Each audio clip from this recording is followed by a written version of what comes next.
बिस्मिल्लाहिर्रहमानिर्रहीम। स्टूडेंट्स अस्सलाम वालेकुम वरहमतुल्लाह। मैं आपका केमिस्ट्री टीचर ज़ुबैर अब्बास एक नए लेसन के साथ हाजिर हुआ हूँ। क्लास 11th इलेक्ट्रोकेमिस्ट्री चैप्टर और स्टूडेंट टॉपिक का नाम है इलेक्ट्रोकेमिकल सीरीज। स्टूडेंट्स, ये वाला जो टॉपिक है एमडी कैट के हवाले से बहुत ज़्यादा इम्पोर्टेंट है, तो हम अपने टॉपिक को स्टूडेंट डिस्कस कर लेते हैं। टॉपिक का नाम इलेक्ट्रोकेमिकल सीरीज है। इलेक्ट्रोकेमिकल सीरीज है दरअसल अरेंजमेंट ऑफ वेरियस इलेक्ट्रोड्स। ये जितने भी एलिमेंट्स लिखे हुए हैं ये बतौर इलेक्ट्रोड काम कर सकते हैं। Are elements on the basis of their increasing reduction potential और decreasing oxidation potential. Electrochemical series arrangement of elements है जिसमें हमने एलिमेंट्स को उनके बढ़ते हुए रिडक्शन पोटेंशियल की बुनियाद पर अरेंज किया हुआ है या उनके कम होते हुए या डिक्रीज होते हुए ऑक्सीडेशन पोटेंशियल की बुनियाद पर अरेंज किया हुआ है। अच्छा स्टूडेंट्स, इलेक्ट्रोड पोटेंशियल्स, इलेक्ट्रोड के जो पोटेंशियल्स हैं स्टूडेंट ये दिए गए हैं और गिवन इन रिडक्शन मोड में दिए गए हैं। recommended by IUPAC international union of pure and applied chemistry की तरफ से ये जो इलेक्ट्रोकेमिकल सीरीज हमें दी गई है, इन तमाम इलेक्ट्रोड के जो इलेक्ट्रोड पोटेंशियल दिए गए हैं वो रिडक्शन मोड में दिए गए हैं। अच्छा स्टूडेंट्स, हम एक शॉर्ट ट्रिक के जरिए आप लोगों को ये इलेक्ट्रोकेमिकल सीरीज सिखाना चाहते हैं। ये सीरीज ही आप सीख जाएंगे तो आप जितनी भी इलेक्ट्रोकेमिकल सीरीज की एप्लीकेशन है उनमें स्टूडेंट आसानी से अप्लाई कर सकते हैं। स्टूडेंट्स, तो ये सीरीज के लिए आप लोगों को याद करना है, लिख बड़े सर का नाम मगर अलमदार मियां, जैन करीम फिर कभी कोई नहीं सुने फिर भी हाइड्रोजन, क्यों क्यों आई फिर आज, हैं जी बड़े पतले हो कल आओ फिर। तो स्टूडेंट सबसे आखिर में यहाँ फ्लोरीन है और फ्लोरीन सबसे अच्छा ऑक्सीडाइजिंग एजेंट है। स्टूडेंट सबसे ऊपर लिथियम है और लिथियम सबसे अच्छा रिड्यूसिंग एजेंट है। तो स्टूडेंट हम इलेक्ट्रोकेमिकल सीरीज के बारे उसकी सीरीज की एप्लीकेशंस के बारे में पढ़ते हैं। तो स्टूडेंट सबसे पहले इसकी जो एप्लीकेशन है, इट प्रेडिक्ट द फिजिबिलिटी और spontaneity of a chemical reaction. Student ये हमें इलेक्ट्रोकेमिकल सीरीज ही बताएगी आया ये रिएक्शन जो है ना पॉसिबल है या नहीं है, फिजिबल है या नहीं है, स्पॉन्टेनियस है या नहीं है। तो स्टूडेंट सबसे पहली जो इसकी एप्लीकेशन है वो ये है, it tells about feasibility or spontaneity of a chemical reaction। Student कैसे पता चलेगा? जब आप सेल की वोल्टेज को मेजर करते हैं, अगर स्टूडेंट सेल की वोल्टेज पॉजिटिव में आ जाए तो रिएक्शन क्या होगा? स्पॉन्टेनियस होगा और फिजिबल होगा। और वो वाला जो रिएक्शन है उसमें जो सेल होंगे दो हाफ सेल, तो स्टूडेंट वो वाला जो रिएक्शन है गैल्वानिक सेल के तौर पर एक्ट कर रहा होगा। यानी एक साइड पे ऑक्सीडेशन, एक साइड पे रिडक्शन हो रही होगी। अच्छा स्टूडेंट, अगर सेल की वोल्टेज नेगेटिव में आ जाए तो रिएक्शन ये क्या होगा? नॉन स्पॉन्टेनियस होगा, नॉट फिजिबल होगा। और ये बतौर किसके काम कर रहा होगा? सेल इलेक्ट्रोलाइटिक सेल के तौर पर काम कर रहा होगा। तो स्टूडेंट हम एक मिसाल के जरिए पढ़ते हैं। जिंक और कॉपर का हमारे पास एक सेल है, तो जिंक बतौर एनोड काम कर रहा है और कॉपर बतौर कैथोड काम कर रहा है। जिंक आयोनाइज होने पर इलेक्ट्रॉन जनरेट कर रहा है और जिंक आयन बना रहा है। जिंक की ऑक्सीडेशन हो रही है और स्टूडेंट जिंक का जो ऑक्सीडेशन पोटेंशियल है वो है प्लस का 0.76 वोल्ट। और कॉपर आयन इलेक्ट्रॉन गेन करके कॉपर फ्री स्टेट में जा रहा है और कॉपर का जो स्टूडेंट रिडक्शन पोटेंशियल है वो है प्लस का 0.34 वोल्ट। स्टूडेंट्स, अगर आप ओवरऑल रिएक्शन देखना चाहें तो ये इलेक्ट्रॉन इन इलेक्ट्रॉन से कट जाएंगे। Zinc plus copper ion will change into zinc ion plus copper. Student, अगर आप जरा गौर करें तो जिंक जीरो ऑक्सीडेशन स्टेट से +2 में जा रहा है, ऑक्सीडेशन नंबर में इजाफा हो रहा है, ऑक्सीडेशन हो रही है। कॉपर +2 से किस में जा रहा है? 0 में जा रहा है। तो कॉपर के ऑक्सीडेशन नंबर में कमी आ रही है और इसकी क्या हो रही है, रिडक्शन।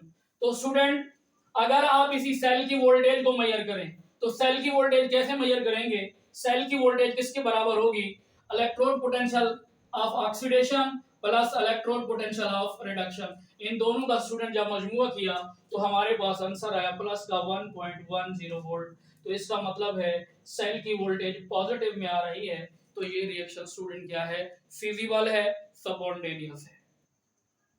स्टूडेंट्स सेल की वोल्टेज अगर पॉजिटिव होगी तो रिएक्शन फिजिबल होगा, अगर सेल की वोल्टेज नेगेटिव में आएगी तो वो रिएक्शन क्या होगा, नॉट फिजिबल होगा, वो रिएक्शन नॉन स्पॉन्टेनियस होगा। तो स्टूडेंट एक मिसाल के जरिए देखते हैं, हमारे पास जो जिंक है, जिंक आयन में मौजूद है, इलेक्ट्रॉन गेन कर रहा है और फ्री स्टेट में जा रहा है, जिंक की रिडक्शन हो रही है और जिंक बतौर यहाँ पर कैथोड के एक्ट कर रहा है। और स्टूडेंट हम जानते हैं कैथोड पे क्या होगी, रिडक्शन होगी। और स्टूडेंट जो जिंक का रिडक्शन पोटेंशियल है उसकी वैल्यू माइनस का 0.76 वोल्ट है। और स्टूडेंट जो कॉपर है, कॉपर को यहाँ हम ऑक्सीडाइज कर रहे हैं, कॉपर Cu+2 में जा रहा है, इलेक्ट्रॉन खारिज कर रहा है, इलेक्ट्रॉन का खारिज होना ऑक्सीडेशन कहलाता है। और इसके ऑक्सीडेशन पोटेंशियल की वैल्यू स्टूडेंट क्या है, माइनस का 0.34 वोल्ट। ये बतौर एनोड काम कर रहा है और एनोड पे स्टूडेंट क्या हो रही है, ऑक्सीडेशन हो रही है। ओवरऑल रिएक्शन हमारे पास क्या बनेगा, इलेक्ट्रॉन इलेक्ट्रॉन से कट जाएंगे, zinc ion copper will change into zinc free state में और बनाएगा स्टूडेंट कॉपर आयन। स्टूडेंट अगर आप सेल की वोल्टेज को मेजर करें तो सेल की वोल्टेज कैसे चेक करते हैं, इलेक्ट्रोड पोटेंशियल ऑक्सीडेशन वाला और प्लस इलेक्ट्रोड पोटेंशियल रिडक्शन वाला, इनका स्टूडेंट हमने क्या करना है, सम करना है। तो ऑक्सीडेशन हाफ सेल में क्या हो रहा है, उसकी वोल्टेज कितनी है, माइनस का 0.34 वोल्ट और रिडक्शन पोटेंशियल की वैल्यू कितना है, माइनस का 0.76 वोल्ट। स्टूडेंट जब हमने इसका सम किया तो हमारे पास आंसर आ रहा है माइनस का 1.10 वोल्ट। इसका मतलब है ये वाला रिएक्शन फिजिबल नहीं है, क्यों, क्योंकि सेल की जो वोल्टेज है वो माइनस में आ रही है। इसका स्टूडेंट मतलब ये है जिंक तो कॉपर को रिड्यूस कर सकता है, लेकिन जो कॉपर है वो जिंक को रिड्यूस नहीं कर सकता, यानी जिंक बतौर रिड्यूसिंग एजेंट काम करेगा, जिंक कॉपर को रिड्यूस कर देगा, उसको इलेक्ट्रॉन दे देगा और खुद ऑक्सीडाइज हो जाएगा। ये रिएक्शन फिजिबल नहीं है। स्टूडेंट इसकी जो दूसरी एप्लीकेशन है वो है कैलकुलेशन ऑफ वोल्टेज या इलेक्ट्रोमोटिव या ईएमएफ ऑफ अ सेल। किसी सेल की वोल्टेज को कैसे मेजर करते हैं। स्टूडेंट मिसाल के तौर पर हमारे पास गैल्वानिक सेल है, इसमें जो इलेक्ट्रोड ऑक्यूपाई करता है higher position in electrochemical series, अगर कोई इलेक्ट्रोड इलेक्ट्रोकेमिकल सीरीज में हायर पोजीशन पे मौजूद है तो वो एक्ट करेगा एज एन एनोड। और स्टूडेंट हम जानते हैं एनोड पे क्या होगी, ऑक्सीडेशन होगी। अच्छा स्टूडेंट वो इलेक्ट्रोड जो ऑक्यूपाई करता है lower position in electrochemical series, जो इलेक्ट्रोकेमिकल सीरीज में नीचे पड़ा हुआ है, वो किसके तौर पर करेगा, एक्ट एज कैथोड। और कैथोड पे स्टूडेंट हम पढ़ सकते हैं, समझ सकते हैं क्या आगे होगी, रिडक्शन होगी। तो स्टूडेंट हम वही मिसाल लेते हैं जो पिछले जो है ना लेसन में देखी है, जिंक कॉपर का हमारे पास सेल है और स्टूडेंट हमें पता है सेल की वोल्टेज कैसे मेजर करते हैं, बहुत सारे फार्मूले हैं। तो सिंपल फार्मूला ये है, ई ऑक्सीडेशन प्लस ए रिडक्शन, यानी इलेक्ट्रोड पोटेंशियल रिडक्शन और इलेक्ट्रोड पोटेंशियल ऑक्सीडेशन का मजमुआ करेंगे तो हमारे पास स्टूडेंट किसकी वोल्टेज आ जाएगी, सेल की ओवरऑल वोल्टेज आ जाएगी।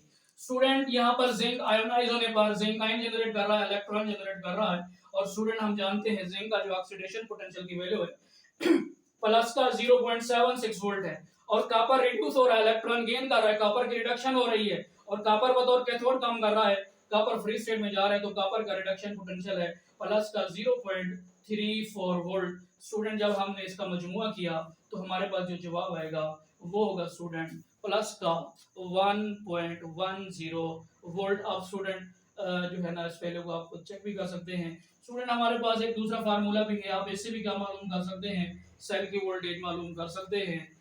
यानी कैसे मालूम कर सकते हैं, ये फार्मूला है इलेक्ट्रोड पोटेंशियल कैथोड का यानी रिडक्शन पोटेंशियल, यानी कैथोड पे रिडक्शन पोटेंशियल उसकी वैल्यू माइनस एनोड पे रिडक्शन पोटेंशियल की वैल्यू। जब आप इनका सम करेंगे तो आप लोग सेल की वोल्टेज को स्टूडेंट मेजर कर सकते हैं।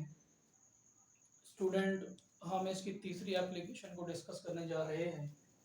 तीसरी एप्लीकेशन का नाम है displacement of one metal by other metal from its solution. यानी क्या कोई एक मेटल दूसरे मेटल को उसके सॉल्यूशन में से डिस्प्लेस कर पाएगा? स्टूडेंट, सिंपल सा रूल है, हर इलेक्ट्रोकेमिकल सीरीज में हर ऊपर वाला मेटल नीचे वाले मेटल को डिस्प्लेस कर सकता है। यानी डिस्प्लेस करने का मतलब है उसे रिड्यूस कर सकता है। यानी हर ऊपर वाला जो मेंबर है वो नीचे वाले मेंबर से अच्छा रिड्यूसिंग एजेंट है। मिसाल के तौर पर स्टूडेंट, हमारे पास एक रिएक्शन है जिसमें हमने लिखा जिंक प्लस कॉपर सल्फेट। तो रिएक्शन में नजर आ रहा है जिंक सल्फेट प्लस कॉपर। यानी स्टूडेंट, हम इस बात को समझ सकते हैं कि जिंक इलेक्ट्रोकेमिकल सीरीज में कॉपर से ऊपर पड़ा हुआ है, तो जिंक कॉपर को डिस्प्लेस कर सकता है। डिस्प्लेस करने का सिंपल मतलब यही है कि जिंक कॉपर को रिड्यूस कर सकता है। कैसे स्टूडेंट, जरा गौर करें तो जिंक का ऑक्सीडेशन नंबर यहाँ पे 0 है और स्टूडेंट कॉपर का ऑक्सीडेशन नंबर प्लस का 2 है। और रिएक्शन में देखें तो जिंक जो है ना कौन से +2 के स्टेट में चला गया और स्टूडेंट कॉपर कौन से स्टेट में है, 0 ऑक्सीडेशन स्टेट में है।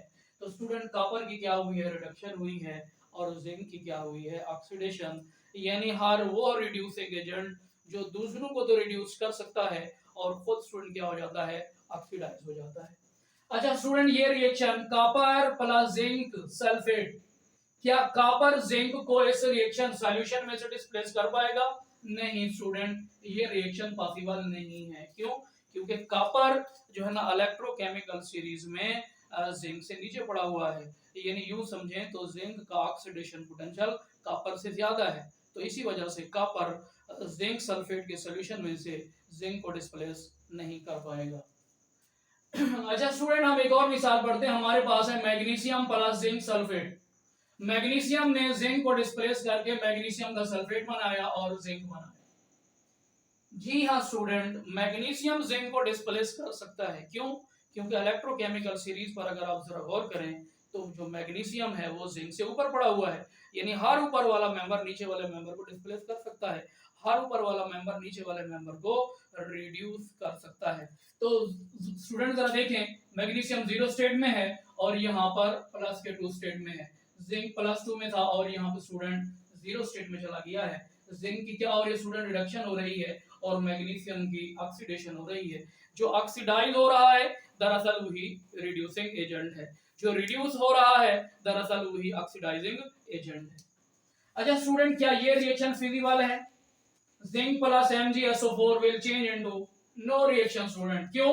क्योंकि स्टूडेंट हमने पढ़ लिया है कि जो इलेक्ट्रोकेमिकल सीरीज हमें ये बताती है कि हर ऊपर वाला मेंबर नीचे वाले मेंबर को तो डिस्प्लेस कर सकता है उसके सॉल्यूशन में से, लेकिन नीचे वाला मेंबर ऊपर वाले मेंबर को डिस्प्लेस नहीं कर पा सकता, या नीचे वाला मेंबर ऊपर वाले मेंबर को रिड्यूस नहीं कर सकता। तो स्टूडेंट इसी वजह से ये वाला रिएक्शन फिजिबल नहीं है। अच्छा स्टूडेंट, इसकी चौथी एप्लीकेशन की तरफ बढ़ते हैं। इस एप्लीकेशन के अंदर क्या कहा गया है, reaction of metal with dilute acid. Student हमने पढ़ा हुआ है, ये रिएक्शन छोटी क्लास में पढ़े हुए हैं कि जब किसी मेटल को एसिड से रिएक्ट करते हैं तो मेटल हाइड्रोजन को एसिड में से डिस्प्लेस कर सकते हैं और हाइड्रोजन गैस के तौर पर खारिज होगी, हाइड्रोजन लिबरेट होगी। अच्छा, यानी यूं कह सकते हैं liberation of hydrogen by metal from acid. अच्छा सवाल है स्टूडेंट, कौन से मेटल हाइड्रोजन को उस यानी एसिड में से डिस्प्लेस कर सकते हैं? स्टूडेंट सिंपल सी बात है, वही मेटल जो हाइड्रोजन स्केल में या इलेक्ट्रोकेमिकल स्केल में जो मेटल हाइड्रोजन से ऊपर पड़े हुए हैं वो तो उसे डिस्प्लेस कर सकते हैं। वो मेटल जो इस हाइड्रोजन स्केल में हाइड्रोजन से नीचे पड़े हुए हैं वो हाइड्रोजन को डिस्प्लेस नहीं कर सकते। क्यों स्टूडेंट? क्योंकि जो डिस्प्लेस नहीं कर सकते यानी यूं समझें तो उनके मुकाबले में हाइड्रोजन का जो ऑक्सीडेशन पोटेंशियल है वो ज्यादा है। जो मेटल हाइड्रोजन को हटा रहे हैं, डिस्प्लेस कर रहे हैं, इसका मतलब है उन मेटल का ऑक्सीडेशन पोटेंशियल हाइड्रोजन से कहीं ज्यादा है।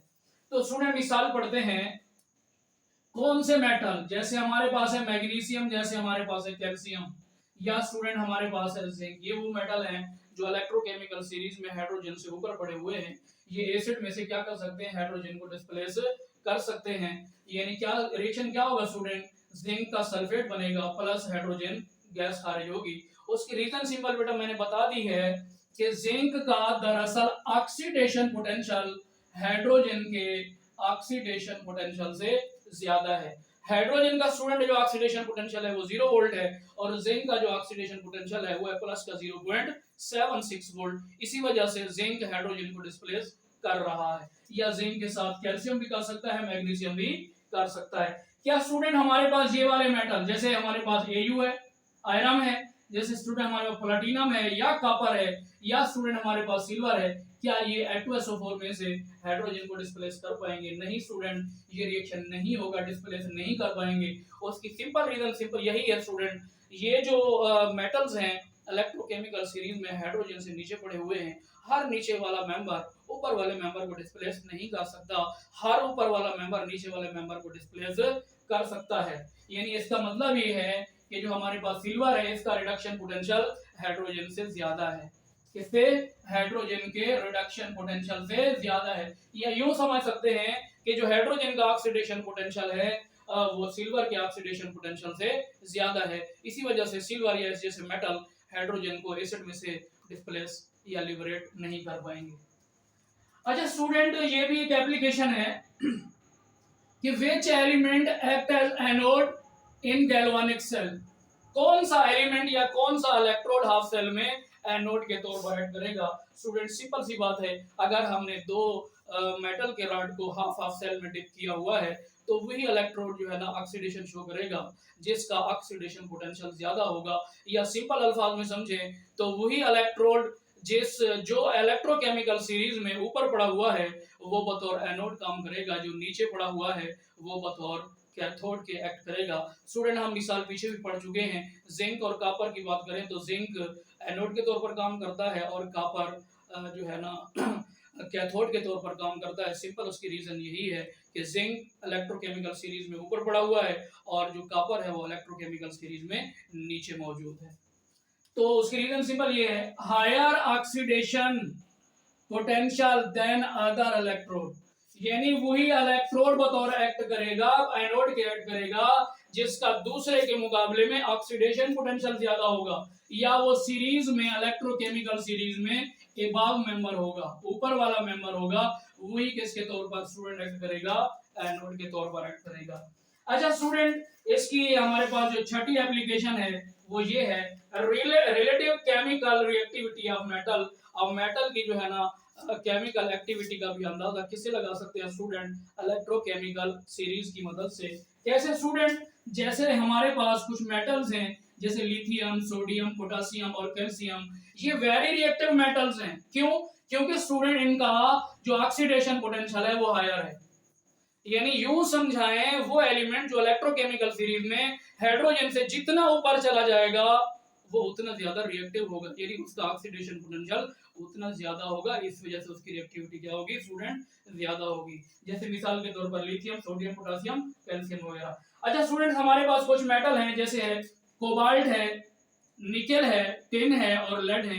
ये इलेक्ट्रोकेमिकल सीरीज में हाइड्रोजन से बिल्कुल क्लोज हैं। तो इनकी रिएक्टिविटी स्टूडेंट क्या होती है? इनकी रिएक्टिविटी स्टूडेंट क्या होगी? स्लो रिएक्टिव होंगी और स्टीम के साथ रिएक्ट करके हाइड्रोजन को ये भी डिस्प्लेस कर पाएंगे। अच्छा स्टूडेंट, इनके जो ऑक्सीडेशन पोटेंशियल की वैल्यू है इतनी लार्जर नहीं है, जिसकी वजह से ये जो है ना वेरी रिएक्टिव नहीं है, स्लो रिएक्टिव है। अच्छा स्टूडेंट, हमारे पास मेटल का एक ऐसा ग्रुप है जिसमें कॉपर है, सिल्वर है, Au है और हमारे पास स्टूडेंट प्लैटिनम है। ये मेटल लीस्ट रिएक्टिव हैं। अच्छा सवाल है स्टूडेंट, क्यों लीस्ट रिएक्टिव हैं? क्योंकि ये हाइड्रोजन स्केल में हाइड्रोजन से नीचे पड़े हुए हैं। यानी क्या मतलब हुआ उसका? इनके जो रिडक्शन पोटेंशियल की वैल्यूज हैं वो पॉजिटिव में हैं, जिसकी वजह से स्टूडेंट इनकी रिएक्टिविटी क्या होती है? कम होती है। इस कहने का मतलब ये है कि ये आसानी से इलेक्ट्रॉन को लूज नहीं करते। इलेक्ट्रॉन को आसानी से जब लूज नहीं करेंगे तो आयोनाइज भी नहीं होंगे, आयोनाइज नहीं होंगे, तो इनकी रिएक्टिविटी भी क्या होगी स्टूडेंट? कम होगी। अच्छा स्टूडेंट, इसकी इलेक्ट्रोकेमिकल सीरीज की आखिरी एप्लीकेशन है वो है student relative tendency of metal और non metal to get oxidise और to get reduce. Student simple सी बात है, हमें पता है बड़ा जो मेटल हैं वो गुड रिड्यूसिंग एजेंट्स हैं, दूसरों को रिड्यूस करते हैं, खुद ऑक्सीडाइज होते हैं, यानी दूसरों को इलेक्ट्रॉन देकर उन्हें रिड्यूस कर देते हैं। स्टूडेंट जो नॉन मेटल्स हैं वो अच्छे ऑक्सीडाइजिंग एजेंट होते हैं, वो इलेक्ट्रॉन गेन करते हैं, इलेक्ट्रॉन गेन करके खुद को तो रिड्यूस करते हैं, लेकिन जिससे इलेक्ट्रॉन गेन कर रहे हैं उसे ऑक्सीडाइज कर देते हैं। अच्छा स्टूडेंट्स, उसकी रीजन क्या है? Relative tendency of metal to get oxidized, किसकी वजह से स्टूडेंट?